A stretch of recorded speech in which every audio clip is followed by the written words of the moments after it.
정말 유명한 말씀, 우리가 다 아는 말씀이죠. 수고하고 무거운 짐진 자들아 다 내게로 오라, 내가 너희를 쉬게 하리라.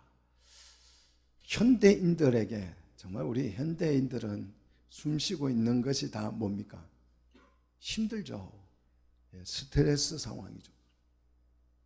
우리 현대인들은 쉼이 없어요. 왜? 집에 가면 TV가 왕왕왕왕 요새는 유튜브까지 나와가지고 쉼을 주지를 않아요. 계속해서 뭔가를 생각하게 하고 보게 하고, 그래서 이게 고요하게 좀 쉰다고 하는 게 우리 현대인의 삶 속에는 없어요. 그래서 그런 삶 속에 우리가 노출되어져 있으면서 이 쉼을 얻지 못하는 거죠.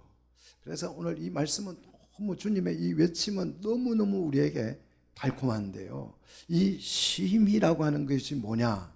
여기서 쉼은 그냥 푹 쉬어 이게 아니고, 이 쉼은 자유를 의미합니다. 하나님은 우리에게서 그 종로릇을 끝내고, 우리의 그 종로릇을 끝내고 우리에게 뭘 주셨다? 이 쉼, 이 자유, 이 해방을 우리에게 주신 줄 믿습니다. 그리스도께서 죄와 사망에서 우리를 뭐 하신 거예요? 구원하신 것입니다. 믿습니까? 자, 그리스도께서 죄와 사망에서 오늘 우리를 건져내서 오늘 이 자리에 앉혀놓은 줄 믿습니다. 그래서 이 쉼이라고 하는 것, 이것이 구원이고 자유고, 이 자유가 곧 죄와 사망에서 우리가 풀려난 해방인 줄 믿습니다. 그래서 자유와 해방은 구원이라고 하는 이 표현의 다른 표현이에요. 우리는 이제부터 더 이상 종의 멍에를 맬 필요가 없습니다. 아멘 안 하십니까? 예, 우리는 정말 더 이상 이 종의 멍에를 맬 필요가 있다 없다? 없어요. 왜? 구원은 자유이기 때문에. 아멘입니까? 구원은 자유입니다. 자, 우리는 자유인이 된 거예요. 자유인. 우리는 자유인이에요. 자유인은 우리가 가진 이 자유가 뭔지를 알아야 돼요. 자유가 뭡니까? 내 마음대로 사는 거, 내 마음대로 하는 거, 이게 자유예요? 양파 동생 구원파라는 게 있어요. 아시죠? 사입이죠. 이 오늘 본문에 소개되고 있는 이 갈라디아서 5장에 소개되고 있는 이 갈라디아 교인들이 예수를 잘 믿다가 삼천포로 빠지는데 누구를 닮아요? 구원파를 닮아가고, 성경을 조금만 자칫 잘못 이해를 하게 되면 이런 오류에 쉽게 빠져요. 이런 오류에 빠지면 그 삶은 엉망진창이 됩니다. 우리 해방 직후에도 평생 그 왕정국가에서 또 일제치하에서 종로로 하던 우리에게 갑자기 어느 날 훈련이 뭐가 주어졌어요? 자유가 주어졌어요. 해방이 주어졌어요. 그래서 그 당시에 이 자유를 오해해서 많은 사람들이 내 주먹을 믿어라. 예수 믿어라 그러면 내 주먹이나 믿어라. 이렇게 했어요. 장로교회 우리 성도들, 정말 여러분은 장로교회 성도가 된 것은 축복입니다. 정말 성경적인 교파에 속한 거예요. 제가 뭐 장로교 목사여서 그런 게 아니고, 정말 장로교 성도들은 굉장히 축복을 받은 것입니다. 그런데 이 장로교회 성도들을 가만히 살펴보면 구원파처럼 노골적이지는 않아요. 내가 구원을 받아서 이제 내 마음대로 하고 마음대로 살아도 된다. 장로교인들이 그리 노골적인 얘기는 하지 않아요. 제가 그렇게 노골적으로 얘기하는 사람을 본 적이 없어요. 구원파 외에는. 우리 장로교 성도들은 겉으로 노골적으로 우리가 구원을 받고 자유를 얻었으니 이제 내 마음대로 살아도 돼, 이렇게 노골적인 사람을 본 적은 없지만 내심 아무렇게나 살아도 주일날 교회 와서 십자가 앞에서 어쩌고 저쩌고 저쩌고 어쩌고 저쩌고 어쩌고 어쩌고 저쩌고 회개했으니 끝. 이런 마음이 있다 없다? 있어요. 겉으로는 구원파가 아닌데 속으로는 하는 행동은 보면 뭐예요? 구원파하고 그렇게 달라 보이지 않는다는 거예요. 갈라디아 교회가 그랬다 이거예요. 갈라디아 교회가. 그런데 이렇게 신앙생활하는 이 갈라디아 교회 성도들을 누가 지켜보느냐 그러면 유대교회에서 개종을 한 사람들이 갈라디아 교회 성도들이 신앙생활을 하는 걸 보니까 막 기가 막혀요. 율법에는 돼지고기 먹지 말라 그러는데 막 삼겹살을 통밥 1kg를 해먹고 예수 믿는 사람 자유다 자유다 해가지고 부정한 음식 먹지 말라고 하는데 그거 열심히 주다 먹고 막. 이게 기겁을 할 것 같아. 그래서 이 유대 개종자들이 갈라디아 교회 성도들을 불러 모아놓고 성경 한번 열어봐. 율법을 성경에 지키라고 했어? 지키지 말라고 했어? 여러분, 율법을 지키라 했습니까? 지키지 말라 했습니까? 지키라고 했죠. 지키라고 했네. 성경적이네. 그럼 율법을 지키려면 우리는 서약을 해야 되죠. 율법을 지키기로 서약을 해야 되잖아요. 대통령이 되려면 서약을 해야 돼요. 헌법에 손을 얹고 이 헌법을 뭐 하기로? 지키기로. 자, 우리는 서약을 했든 안 했든 우리는 헌법을 지키기로 이 나라에 나서 이 나라의 국민이 되는 순간 다 뭐 한 거예요? 서약한 거예요. 안 지키려면 어디로 가야 돼요? 북조선으로 가셔야지. 그죠? 그래서 율법을 지키기로 마음을 먹었으면 언약을 해야 되는데 그 언약을 우리는 무슨 언약이라고 부릅니까? 할례 언약이라고 부릅니다. 그래서 할례를 받아야 되는 거죠. 이렇게 할례를 받으면 그 사람 속에 오늘 3절 보시면 율법 전체를 지켜야 할 의무가 발생하죠. 자, 왜 이들은 율법 전체를 지켜야 한다라고 주장을 했는가 하는 거예요. 그 이유가 뭐냐? 4절에 나옵니다. 그 이유가 4절, 오늘 4절 한번 여러분 눈여겨보십시오. 5장 4절입니다. 자, 율법 안에서 뭘 얻으려고? 의롭다함을 얻으려고. 율법 안에서 의롭다함을 얻기, 의인이 되기 위해서 율법을 꼭 지켜야 된다는 거예요. 자, 율법 안에서 의롭다 하고 인정받기 위해서 율법을 지켜야 한다라고 이들이 주장하는데, 자, 여기에서 의롭게 된다는 말은 무슨 뜻일까요? 그냥 착한 거예요? 의롭게 된다는 말은 여기에서 율법 안에서 의롭다함을 얻어야 된다. 이 말은 구원에 적합한 판정을 받는 것을 말해요. 자, 구원받기 위해서 내가 적합한가 적합하지 않은가 이걸 뭘로 판정한다는 거예요? 율법을 가지고.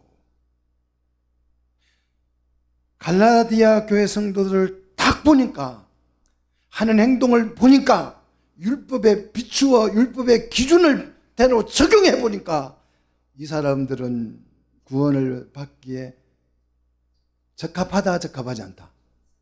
불량품이더라, 이 얘기예요. 자, 그래서 율법을 잘 지켰으면 구원에 합격. 구원에 합격. 좀 부족하면 불합격. 이거는 유대인들에게 굉장히 익숙했습니다. 왜냐하면 예루살렘 성전에 이제 가서 이렇게 절기마다 번제도 드리고 속죄제도 드리고 화목제도 드리고 다 하는데, 다 자기 죄를 용서할 제물을 가지고 가죠. 그죠? 제물을 가지고 가요. 가지고 가면 제사장이 율법의 기준으로 이 제물이 번제물이 될 수 있는지 될 수 없는지, 속죄 제물이 될 수 있는지 없는지 그 제물을 다 체크를 하죠. 그래서 흠이 있으면 제물이 될 수 있어요, 없어요? 없어요. 그래서 합격 불합격을 해준다 이거죠. 자, 유대인들은 이게 굉장히 익숙해요. 율법의 기준에 나를 비추어서 내가 부족하면 구원에 탈락, 합격이면 구원에 합격, 이렇게 되는. 자, 요런 종교를 우리는 유대교라고 부릅니다. 유대교는 기독교가 아니에요. 유대인들은 정말 하나님을 진실하게 잘 믿어오다가 예수님이 오실 때쯤에 이단이 되어버렸어요. 유대교는 이단입니다. 기독교하고 뭐 우리가 유대교에서 나왔다 이런 얘기는 하면 안 돼요. 하나님을 섬기는 이 종교에서 살짝 빗나간 게 뭐예요? 유대교예요. 우리가 하나님을 잘 섬겨오는데 여기에서 살짝 빗나간 게 신천지예요.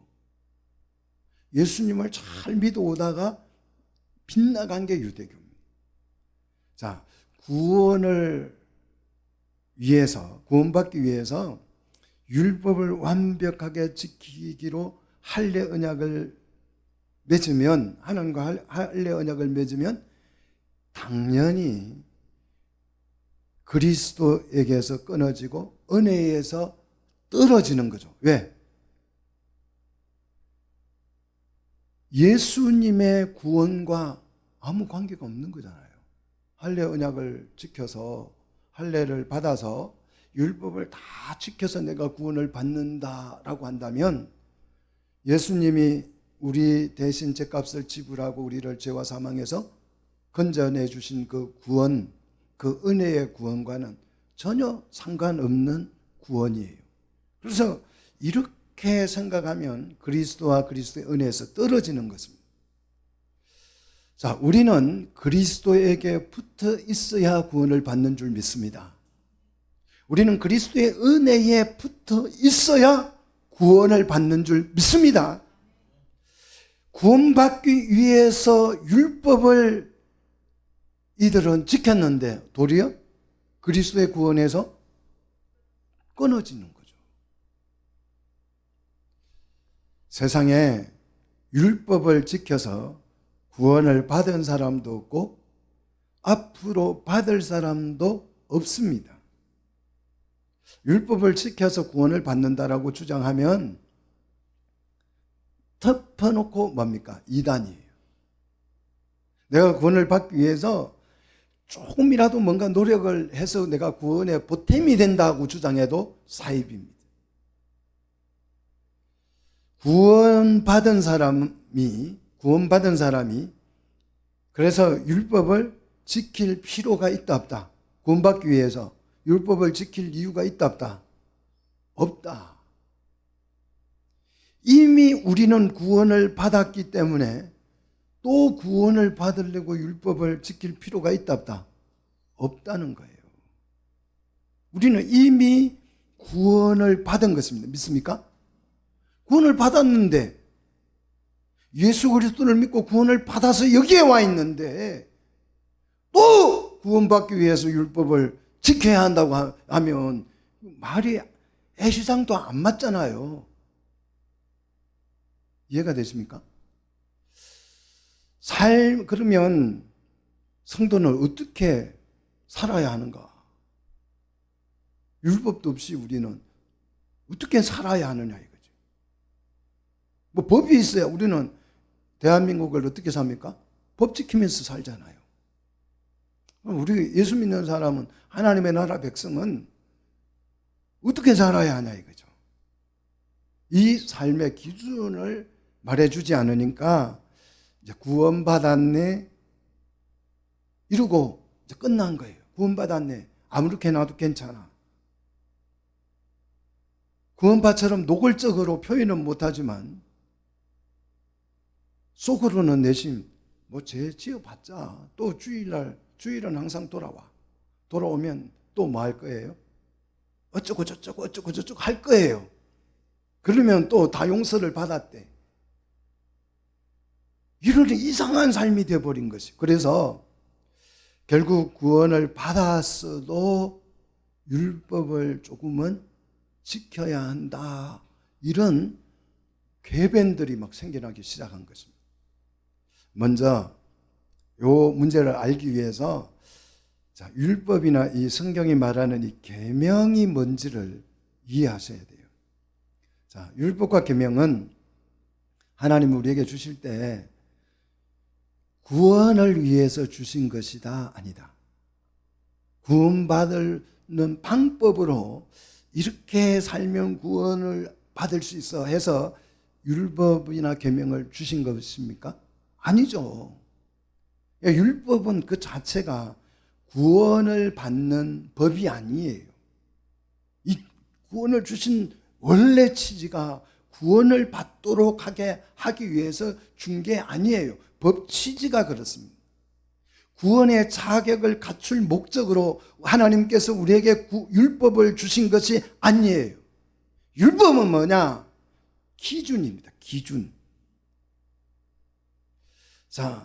구원에 적합하냐 아니냐 요 기준이 아니고 옳고 그름의 기준이에요. 옳고 그름의 기준. 다시 말해서 율법은 요게 죄다 아니다를 분간해 줄 수 있는 기준이에요. 우상을 섬기면 죄입니까 아닙니까? 우상을 섬기면 죄예요 아니에요? 죄지요. 이거는 내 주장입니까? 불신자들은 그러면 다 우상을 섬기잖아요. 불신자들. 절간에 가면 막 돌부처 앞에서 막 무릎이 까지도록 그냥 절을 해대잖아요. 그 죄면 체포해야죠. 우리 헌법에, 우리나라 법에서는 죄가 아니에요. 그런데 어디에 근거해서 죄다고 말합니까, 여러분? 네? 계명에 근거해서. 나 외에 다른 신을 섬기지 말라! 이게 계명이잖아요. 살인하면 죄예요, 아니에요? 죄지요. 왜요? 그 형사법에 살인하지 말라고 해요. 죽이면 죄라고 했어요. 물론 그것도 맞지만 우리는 어디에 근거해서? 십계명에 근거해서. 율법은 죄냐 아니냐를 정확하게 구분해줘. 안식일을 거룩하게 지켜라. 율법에 근거한 것이. 그게 죄다 아니다는.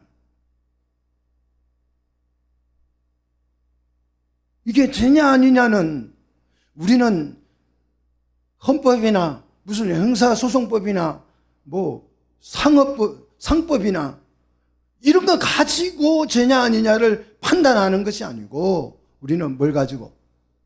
율법을 가지고 이게 죄다 아니다 그렇게 기준을 가리는 것입니다. 그래서 율법은 유일한 진리 믿습니까? 율법도 진리인 줄 믿으시기를 축원합니다. 죄냐 아니냐 하나님 외에 다른 신을 섬기는 것은 죄라고 말하고 하나님만 섬겨야 한다는 것이 율법이에요. 이것만 진리예요. 근데 세상법은 이 진리가 있어요 없어요? 없어요. 세상법은 그냥 네가 원하는 종교의 자유야. 마음대로 네가 믿고 싶은 거 믿고 살아. 이거예요. 그러니까 세상법은 진리가 아닌 것도 있습니다. 그러나 하나님의 법은 무조건 진리인 줄 믿으시기를 축복합니다. 계명과 우리는 전혀 무관하던 삶을 살아왔어. 이 계명이 있는 줄도 모르고 살았습니다. 그런 나에게 뭐가 주어졌어요? 이 율법이 주어졌어요. 어느 날 갑자기 새로운 법이 하나 생긴 거예요. 우리가 예수 믿기 전에는 뭐 십계명이 뭔지 율법이 뭔지 알았어요 몰랐어요? 몰랐어요. 관심이 있었어요, 없었어요? 관심도 없었어요. 그런 나에게 뭐가 주어졌다고요? 율법이 주어졌어요. 이 율법이 주어졌다라는 이 말은 이미 내가 뭘 받았다? 구원을 받았다라고 하는 반증. 믿습니까? 하나님은 구원을 받지 못한 애굽의 바로 왕에게 율법을 준 적이 있다 없다? 없어요. 구원받지 못한 애굽 사람들에게 율법을 줬다 안 줬다? 안 줬다는 거예요. 자, 이런 설교를 들으면 막 성경이 막 이해되는 그 쓰나미가 막 몰려와요. 와, 그렇구나. 이런 생각이 들어야 돼요. 근데 표정 보니까 그렇지는 않은 것 같아요. 예. 하나님은 율법을 누구에게 주셨어요? 구원받은 광야 백성들에게 율법을 주신 줄 믿습니다. 아멘입니까? 그러므로 이미 구원을 받은 우리는 구원을 받기 위해서 율법을 지킬 필요가 있다 없다? 없다는 거예요. 구원받기 위해서. 예수를 믿으면 구원을 받았어요. 성경 진리인 줄 믿습니다. 이게 복음 진리인 줄 믿습니다. 그런데 구원을 받았는데 또 구원을 받으려고 율법을 지키면서 애를 쓸 필요가 있다 없다? 이게 말이 안 되는 얘기잖아요. 구원을 받은 사람에게 뭘 주신다? 율법을 주신다. 근데 구원 받았는데 또 구원을 받기 위해서 율법을 지켜야 한다. 말이 안 되는 얘기죠. 그죠? 자, 구원 받은 사람이 왜 의롭게 되려고 하느냐? 이 이유를 아셔야 돼요. 우리가 의롭게 되고 싶어 하는 이 욕구는 성령의 처음 열매를 우리가 받았어요. 구원을 받는 순간에 성령의 처음 열매를 우리가 받았어요. 로마서 8장 23절에 성령의 처음 열매가 나옵니다. 집에 가서 한번 꼭 찾아보십시오. 그래, 이 성령의 처음 열매를 우리가 받았어요. 그래서 이 열매를 받았기 때문에 내 속에 이 열매가, 이 씨앗이 떨어져서 말씀을 들으니까 그 씨가 어떻게 돼요? 발아하겠죠? 씨가 싹이 트지 않겠어요? 자라지 않겠어요? 그래서 이 성령의 처음 열매가 우리 속에서 발아하기 때문에 우리가 의롭게 살고 싶은 욕구가 생기는 거예요. 구원받은 사람은 하나님의 나라에 적합한 사람이 되기 위해서 이 성령의 처음 익은 열매의 씨앗이 사람으로서 의에 대한 욕구가 강하게 일어나게 돼 있어요. 의를 위해서 그래서 핍박을 두려워하지 않고 기꺼이 핍박받는 것을 즐거워한다. 성령의 이 처음 익은 열매가 내 속에 떨어져서 들어와 있으면 이것이 발아하면 이제 이 사람은 의롭게 살기 위해서 막 몸부림치는 거예요. 율법의 요구 때문에, 율법이 무서워서 내가 좀 의롭게 돼야지, 구원에서 떨어질까 봐서 내가 의롭게 돼야지 그러는 것이 아니고, 성령의 처음 익은 열매를 우리가 받았기 때문에 이 열매가 내 속에서 말씀을 듣고 자라기 때문에 의에 대한 욕구가 생긴다는 거예요. 여러분 잘 아셔야 돼요. 자, 성경은 율법으로 의롭게 된다고 말한 적이 없습니다. 구약 성경을 다 읽어봐도 의인은 무엇으로 산다? 믿음으로 살리라. 이게 주제예요. 의인은 뭐로 산다고요? 믿음으로 산다. 믿음으로 생명을 얻는다. 믿음으로 구원을 얻는다. 이래서 다 같은 말이에요. 믿음으로 삶을 산다. 똑같은 말입니다. 믿음으로, 이 말은 의롭게 된다는 똑같은 말이에요. 여기서 믿음으로 의롭게 된다는 말은 믿음이 구원을 얻기에 적합하다, 이 뜻입니다. 믿음으로 우리는 구원받은 사람으로 적합한 사람이 된다, 이 뜻이에요. 이렇게 구원을 받은 사람은 하나님의 나라를 어떻게 해요? 사모하겠죠. 그렇지 않겠어요? 하나님 통치와 하나님의 다스림을 사모하게 됩니다. 하나님의 나라를 구하는 사람은 그 속에 어떤 욕구가 생겨요? 을을 이루고자 하는 이 욕구가 생깁니다. 그래서 참된 그리스도인은요, 좌파 사상에 동조할 수가 없습니다. 우리 예수 믿는 사람은 좌파에 동조할 수가 없어요. 왜냐하면 이 좌파의 사상은 뭡니까? 남자를 여자라고 하고 여자를 남자라고 주장을 합니다. 이거는 참입니까? 거짓입니까? 거짓이에요. 하나님의 나라를 구하는 사람은 이 성령의 처음 열매가 내 속에 발화를 하면서 의의 욕구가 생기는데, 예수를 믿는데 남자를 여자라고 불러도 괜찮고 여자를 남자라고 불러도 괜찮아. 네가 마음대로 결정을 해도 돼. 이런 거짓에 동조를 할 수도 없고 지지할 수도 없어요. 일제치하 때는 신사참배를 하면 신앙의 하나님을 배반한 거였죠.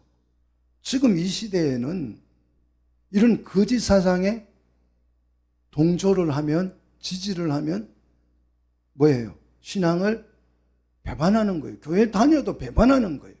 그 속에 진리가 없다 이거예요. 그러니까 남자가 여자가 되고 여자가 남자가 되는 거예요.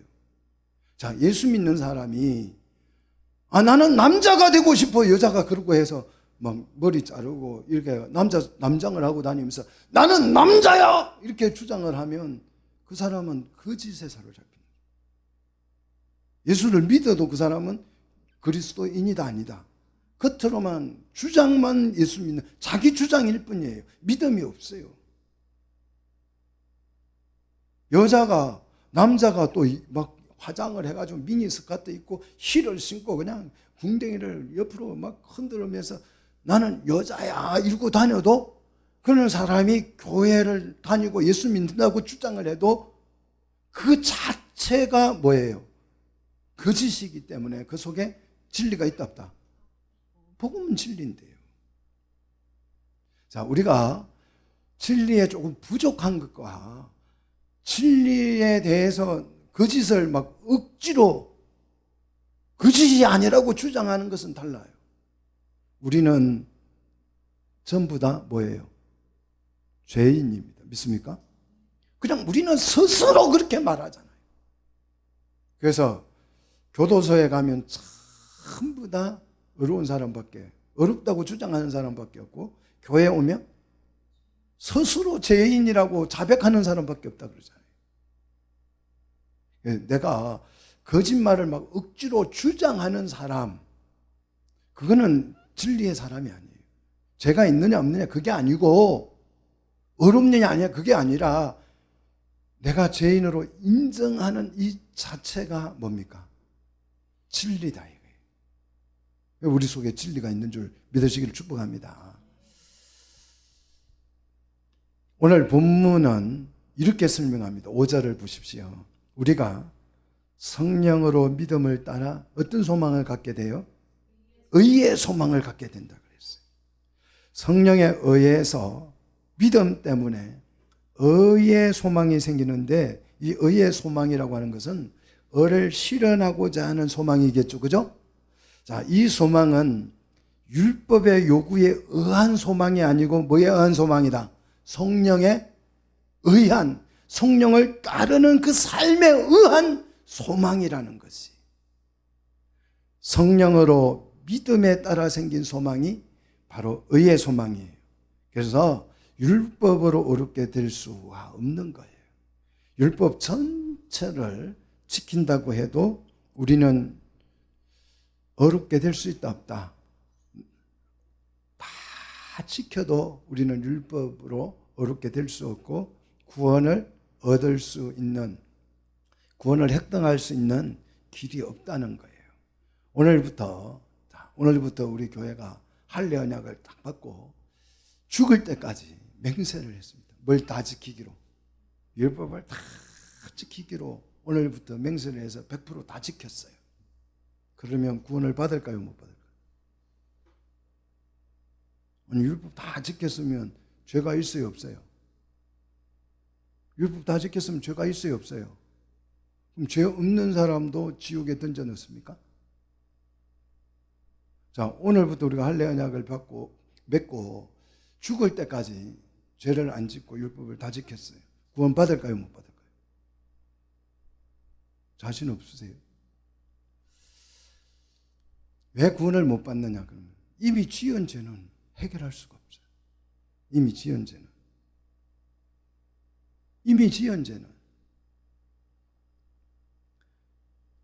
자, 10년 전에 살인죄를 저질렀어요. 그 이후로는 정말 한 명만 딱 죽이고 평생 안 죽였어요. 그러다가 어느 날 딱 형사에게 붙잡혔어요. 그러면 10년 전에 살인한 거는 없어지는 거예요. 그 이후로는 안 죽였으면. 율법은 그런 거예요. 율법에 걸리면 어떻게 되는 거예요? 은도를 받는 거예요. 어떤 죄 가지고? 앞으로 지을 죄가 아니고 어떤 죄 가지고? 과거에 지었던 죄 가지고. 율법은 그런 기능이에요. 내가 죄인이냐 아니냐 율법이 그걸 판단하는 거예요.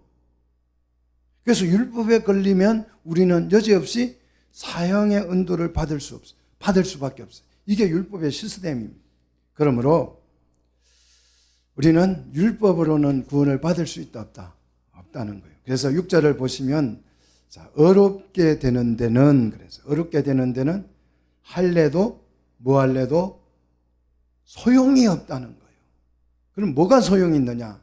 어렵게 되는 데는 뭐가 필요하냐? 그리스도 예수 안에서 사랑으로서 역사하는 뭐뿐이다? 믿음뿐이다는 거예요. 이것만 어렵게 드는데 유용하다는 거예요. 할래도 뭐 할래도 소용이 없고 그리스도 예수 안에서 사랑으로서 역사하는 뭐뿐이다? 믿음뿐이다. 어렵게 되는 데는. 사랑이 믿음의 동기부여가 됩니다. 이 사랑이라고 하는 것이 을을 실현할 수 있는 그 믿음을 일으키는 동기부여가 돼요. 자, 이 의도 우리가 정확하게 이해를 하셔야 돼요. 이 의라는 것이 내가 혼자서 지리산 아주 깊은 산 중에 들어가서 오두막을 짓고 정말 도도하게 나쁜 생각도 안 해요.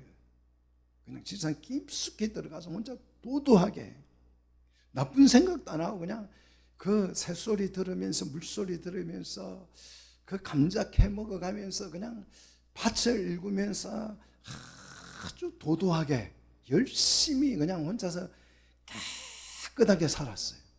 의인입니까 아닙니까? 예? 뭐 예수원 뭐 이런 데 가면 그래요. 그 유대인들 키프츠인가 하는 그 집단 농장에 가면 그러고 있어요. 지금도 그러고 있습니다. 그렇게 성실하게 깨끗하게 중세시 때는 수도원 만들어가지고 그랬죠. 성경이 말하는 의는 이런 게 아니에요. 여러분 오해하시면 안 돼요. 성경이 말하는 의는 뭐냐? 사람과 사람 관계 속에서 올바른 설정이 의예요. 다른 사람에게 아무런 해를 끼치지 않고 살면 의인이다 아니다? 아니에요. 자기밖에 모르는 아주 이기주의자가 평생 남에게 피해를 끼친 적이 없어요. 의인이요 아니에요? 의인 아닙니다. 성경이 말하는 의로운 사람이란 이런 사람이 아닙니다. 남에게 피해를 1도 끼친 적이 없어도 성경은 그런 사람을 뭐라고 불러요? 죄인이라고 판단하는 것이죠. 우리의 의는 관계 속에서 나오는 것이에요.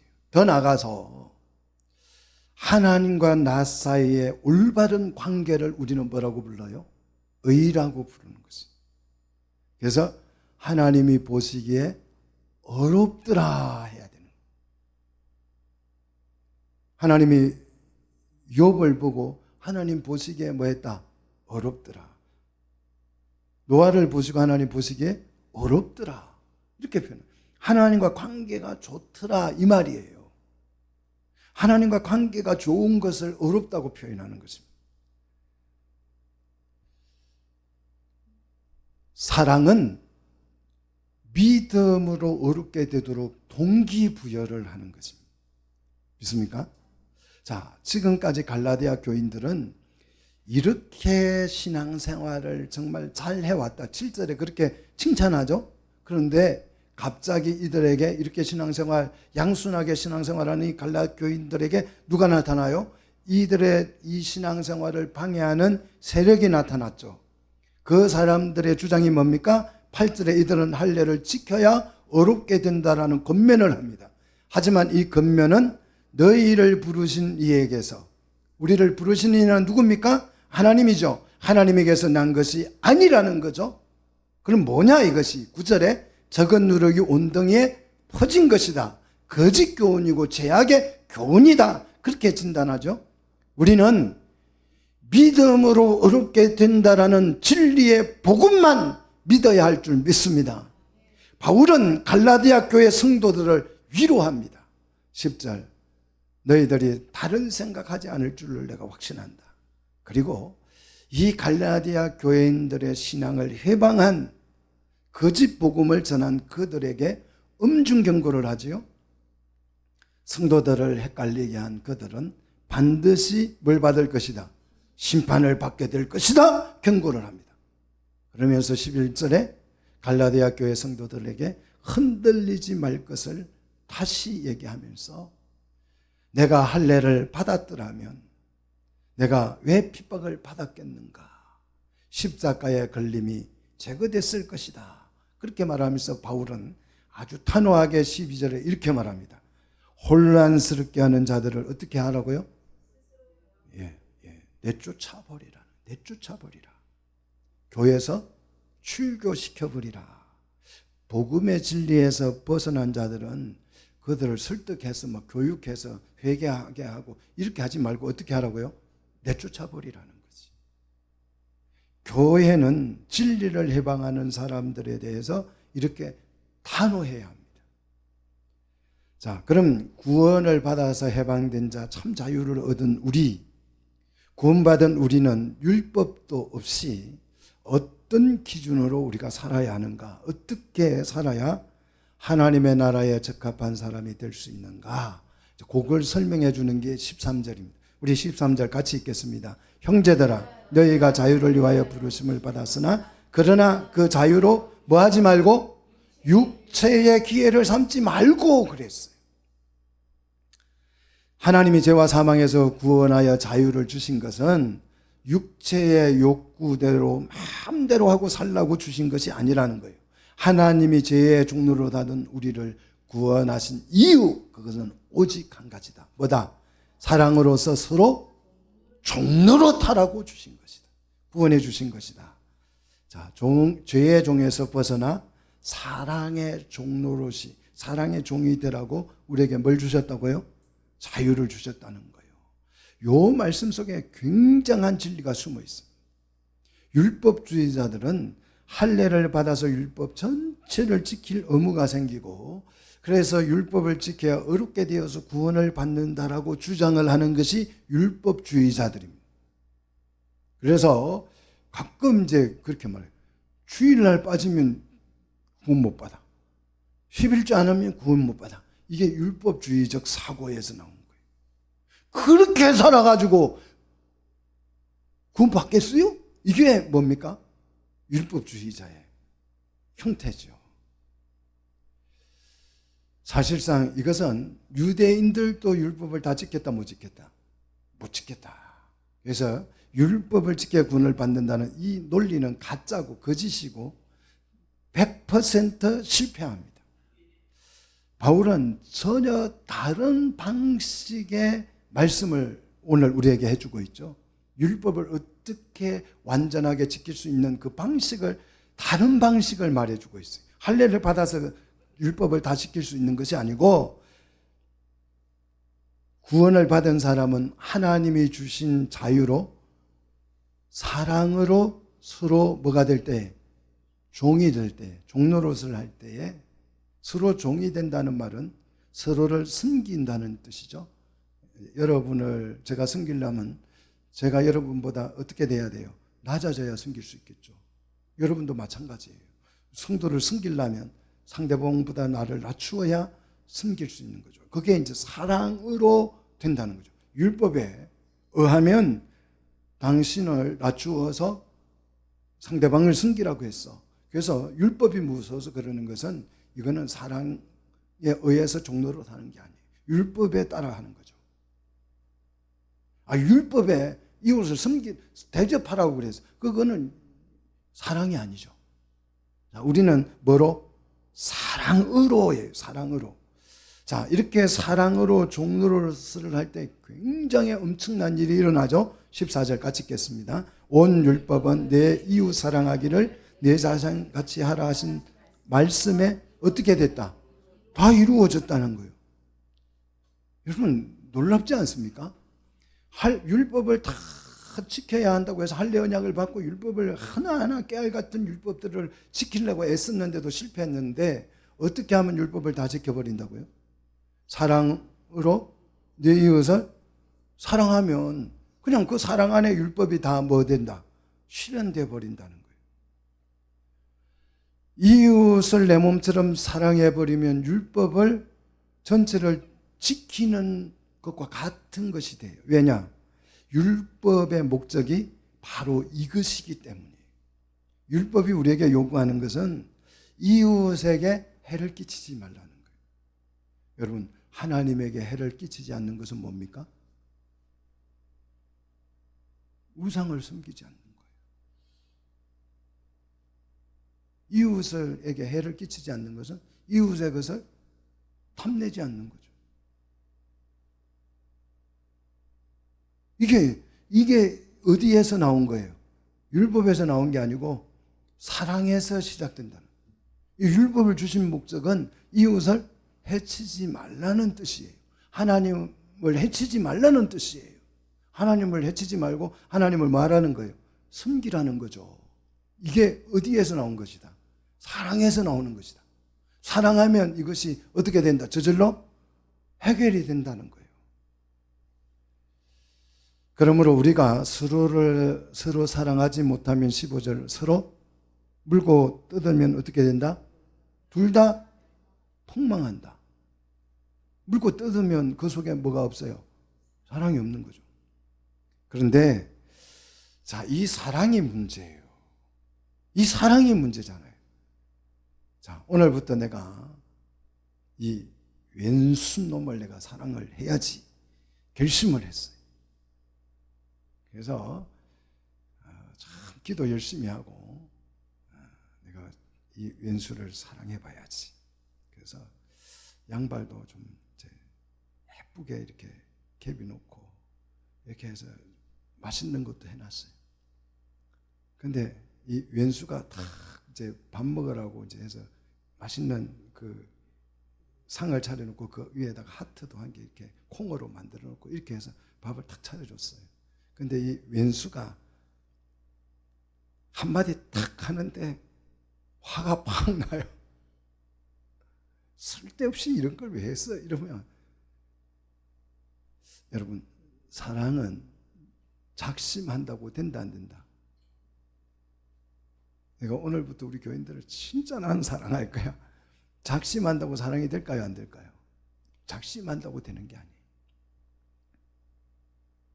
사랑은 결심으로 되는 게 아닙니다. 혹시 여러분 사랑을 결심으로 하려고 하는 사람 율법주의자예요. 율법이 사랑하라고 했으니 나는 사랑할 거야. 하고야 말 거야. 그런데 그 사랑은 가능하다 불가능하다? 불가능하다. 암만 애써도 안 됩니다. 그럼 어떻게 해야 되는가? 16절입니다. 성령을 따라 행하라는 거예요. 육체의 욕심을 그러면 이루지 않을 것이라. 왜냐? 17절 육체의 이 욕구와 성령의 욕구는 서로 상충돼요. 충돌이 일어나요. 그래서 실현이 되지 못하도록 한다는 거예요. 그러므로 우리는 육체의 욕구를 버리고 성령의 인도를 받으면 우리는 18절 율법 아래 있지 않게 된다는 거죠. 율법의 지배를 받지 않는다는 거죠. 율법은 눈을 부릅뜨고 사랑해! 안 하면 죽일 거야! 협박하는데 그런 지배를 안 받는다는 거예요. 자, 율법의 요구에 의해서 어쩔 수 없이 이웃을 사랑한다고 말하면 그거는 사랑이 아니고 사랑하는 척 하는 거죠. 우리는 성령을 따라 살면 육신의 이 욕심에서 벗어나 이웃을 뭐 할 수 있어요? 해치지 않을 수 있어요. 사랑할 수 있어요. 그래서 우리 그리스도 구원받은 사람 속에는 두 가지 욕구가 존재를 합니다. 육체의 욕구와 성령의 욕구가 존재를 하는데 이게 성령의 욕구인지 육체의 욕구인지 이걸 구분을 해야 돼요. 근데 이게 구분하기가 굉장히 어려운 게 아니에요. 너무 딱 보면 알아요. 자, 19절로 21절 보면 육체의 욕구가 나오는데 이 육체의 욕구, 육체의 일은 뭐하다? 뭐하다고요? 육체의 일은 분명하다 그래서 분명하다. 아, 이거는 딱 보면 이거는 육체의 일이다. 확인이 된다 안 된다 그 뜻이에요. 그죠? 확인이 된다. 딱 보면 알아요. 자, 어떤 일이냐? 너무 명박 헷갈릴 일이 없다 이거예요. 자, 육체의 일은 뭐냐? 음행, 더러운 것, 호색, 우상숭배, 추술, 원수 맺는 것, 분쟁. 야, 이 분쟁이 성령의 욕구일까? 육체의 욕구일까? 여러분 헷갈려요? 안 헷갈리죠. 시기. 아, 이 시기가 성령의 일인지 육체의 일인지 헷갈리는 분. 왜 헷갈리래서 나는 정말 나는 성령의 일인 줄 알고 시기 질투를 열심히 했어. 그런 분 있습니까? 분을 내는 거, 당을 짓는 거, 분열하는 거, 이단, 투기, 술취함, 방탕, 또 그와 같은 것들이라 말하지 않아도 이거는 딱 보면 알아요. 뭐다?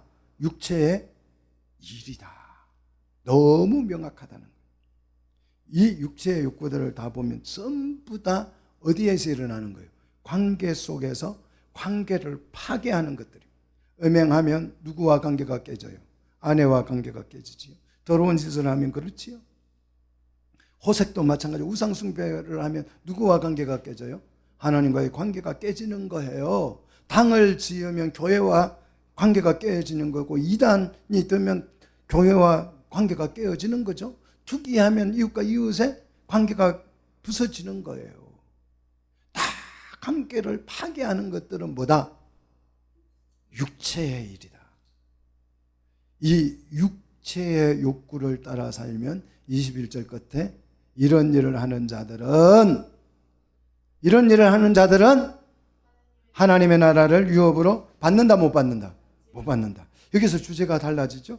구원이 아니라 뭐에 관한 거예요? 하나님의 나라에 관한. 구원을 받기 위해서 이런 일을 해야 하지 말아야 된다 이게 아니고 하나님의 나라를 유업으로 받기 위해서는 육체의 일을 하면 된다 안 된다? 안 된다는 얘기를 하고 있는 거예요. 사랑으로 서로 종로를 하여 율법을 우리가 전체를 이루어야 하는 이유는 구원받기 위해서 그러는 것이 아니고 하나님의 나라를 유업으로 받기 위한 것입니다. 하나님 나라를 받기 위해서 우리가 육체의 일을 멀리하는 것입니다. 믿습니까? 그러면 하나님의 나라를 유업으로 받을 수 있는 성령의 욕구는 뭐냐? 22절로 23절에 이걸 성령의 열매라고 표현하고 있죠. 자, 성령의 열매. 오직 성령의 열매는 사랑과 희락과 화평과 오래 참음과 자비와 양성과 충성과 온유와 절제니. 몇 가지요? 9가지더라. 자, 요거 딱 보니까 야, 이게 사랑이 성령의 열매인지 육체의 열매인지 구분이 안 되시는 분이 있습니까? 심각한 거예요. 치매일 가능성이 있어요. 딱 보면 합니다. 오래 참는 거. 성령의 일이에요? 육체의 일이에요? 성령의 일입니다. 자비, 양성, 충성, 온유, 절제 마찬가지. 이 같은 것을 금지할 법이 없다. 우리가 성령을 따라서 행하면 율법의 어떤 조항도 그거 해서는 안 돼라고 금지할 수 있다 없다? 할 수 없다라는 거죠. 율법은 다 금지를 하잖아요. 살인하지 마라, 도적질하라, 금지를 하는데 성령을 따라 살면 그 금지법이 적용돼요, 안 돼요? 안 된다는 거죠. 자, 성령의 9가지 열매도 조금 자세히 살펴보면 혼자 힘으로 맺을 수 있는 것이 하나도 없습니다. 사랑도 파트너가 있어요. 사랑하죠. 혼자 나는 사랑해, 나를 사랑해. 자기애는 죄다 아니다? 죄지요. 희락도 마찬가지예요. 혼자 막 기뻐하면 되지. 따라합시다. 그거는 미친 것이다. 뭐 혼자 막 저걸 가지고 희죽희죽 하고 다니면 그건 미친 거예요. 희락도 당신과 나 사이에서 기쁨이 생겨야 희락이. 하나님과 나 사이에 기쁨이 생기는 것이 뭐예요? 찬양이죠. 예배죠. 그렇지 않아요? 하나님과 나 사이에 기쁨이 생겼어요. 기도하니까 막 기쁨이 생겨요. 하나님과 나 사이에 희락이 일어나는 거죠. 믿습니까? 온유도 충성도 절제도 마찬가지예요. 혼자 앉아서 참는 거, 이거는 절제가 아닙니다. 내가 혼자서 그냥 구찌백을 사고 싶은데 내가 잘 참았어. 그거는 절제가 아니에요. 그거 절제가 아니고 당신과 나 사이에 막 화날 일이 있어요. 성을 내고 싶어요. 그런데 나를 뭐 하는 거예요? 통제하는 거. 이게 절제예요. 자, 우리는 자꾸 헷갈리면 안 돼요. 복음 진리를. 혼자 잘 참는 걸 자꾸 절제라고 생각해요. 그걸 인내라고 생각해요. 그렇지 않습니다. 충성도 마찬가지예요. 서로에게 충성을 하는 거지. 내가 막 열심히 겉면 성실하게 사는 걸 충성이라고 생각하면 안 됩니다. 내가 당신에게 충성을 하는 거죠. 하나님께 충성하는 거죠. 서로 종로로 사니까 성도를 위해서 내가 섬기고 헌신하는 거, 이게 충성이죠. 이렇게 성령을 따라서 성령의 열매를 맺고 사는 사람을 우리는 이렇게 부릅니다. 따라합시다. 24절, 그리스도 예수의 사람들. 한번 여러분 이제 나를 한번 바라보십시오. 나는 그리스도 예수의 사람이다, 아니다? 여러분 한번 평가해 보십시오. 나는 뭘 따라 사는가? 육체의 욕구를 따라서 사는가? 성령을 쫓아 사는가? 이렇게 성령을 따라 사는 사람을 일컬어서 그리스도의 예수의 사람들이라고 부릅니다. 그리스도의 예수의 사람들은 이미 구원을 받은 사람들에게 주어지는 호칭이에요. 구원받으려고 우리가 여기 온 게 아니에요. 그래서 이 그리스도 예수의 사람들은 육체와 함께 그 정욕과 탐심을 어떻게 해버렸어요? 십자가에 이미 못을 박았어요. 그래서 이 육체의 정욕과 탐심이 작용을 해요, 못해요? 못한다는 거예요. 기능 마비가 일어난 거죠. 그리스도 예수의 사람들은 그러면 어떻게 살아야 하는가? 율법을 기준으로 사는 것이 아니고 25절 같이 읽습니다. 우리가 성령으로 살면 또한 성령으로 행할지니 그랬어요. 우리는 율법으로 사는 것이 아니고 뭐로 산다? 성령으로 산다는 거예요. 그래서 성령이라는 단어를 원어를 보면 숨이라는 뜻이에요. 숨. 내가 살아있으면 숨을 쉬어야 안 쉬어요? 이 성령은 숨이에요. 우리의 생명입니다. 믿습니까? 그래서 이 형사들이 사람이 죽었는지 안 죽었는지 의사들이 판단할 때 코에다가 손을 대봐요. 그러면 숨이 왔다 갔다 하면 살아있는 거고 숨이 끊어졌으면 죽은 거예요. 숨이 끊어졌다 그러잖아요. 혹시 성령으로 살지 못하면 숨이 끊어진 거예요. 그 좀비가 와 있는 거예요. 여러분 코에다 가면 손을 대보십시오. 숨이 왔다 갔다 하면 우리 예수 믿는 사람은 뭐로 살아야 돼요? 성령으로 숨 쉬어요. 그래서 숨을 주님이 내쉬면서 성령을 받으라. 우리 코에다가 하나님이 뭘 불어넣었어요? 생기를 불어넣었어요. 코에 뭐가 들어가요? 바람 들어가는 거죠. 바람 들어가는 구멍이잖아요.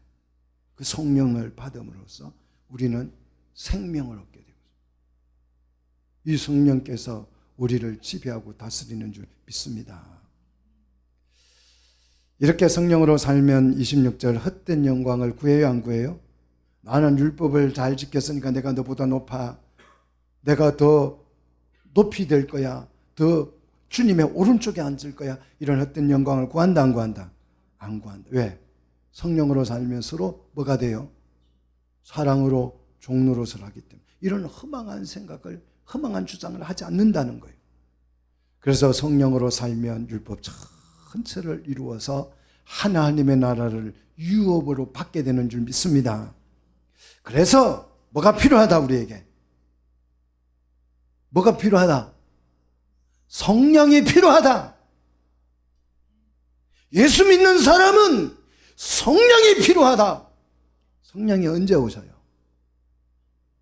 77절에 오셔요. 77절에. 절기가 중요한 게 아니에요. 그걸 예표한 거죠. 불같은 성령이 우리에게 임하기를 원합니다. 자, 우리가 신앙생활을 하면서 엉터리가 뭐냐 그러면 성탄절 굉장히 강조하죠. 부활절 강조하죠. 77절 성령이 오신 날 기념해요, 안 해요? 정말 잘 안 해요. 성령에는 구원받았으니 그 액세살이 정도로 생각해. 있으면 좋고 없으면 그만. 있으면 폼나고 없으면 그래도 괜찮아요. 왜? 구원받았네니까. 그래서 하나님의 나라에 관심이 있어요, 없어요? 없어요. 그래서 구원받았으니 내 마음대로 살 거야. 이게 구원파 이루고 지금도 그러고 돌아다니잖아요. 사랑하는 성도 여러분, 성령의 임재를 말하는 이 77절 오순절, 이게 중요한 것이 아니에요. 맥추절 이게 중요한 것이 아니에요. 절기가 중요한 것이 아니고 성령이 나에게 오셔야 한다는 거예요. 성령이 나의 뭐다? 숨이다. 목숨이다. 나를 살게 하는, 성령의 열매를 맺게 하는, 하나님의 나라를 유업으로 받게 하는 나의 삶을 만들어낼 성령께서 나에게 오셔야 한다. 임재가 있어야 한다. 그래야 우리는 그리스도 예수의 사람이다 라는 거예요. 그리스도 예수의 사람은 육체와 함께 그 정욕과 탐심을 십자가에 못 박고 우리가 성령으로 살면 성령으로 행할지 삶을 만들 것이니, 그래서 하나님의 나라를 유업으로 얻게 될 줄로 믿습니다. 자, 성령 충만한, 성령을 내시는 우리 성도들이 되시기를 주의 이름으로 축복합니다.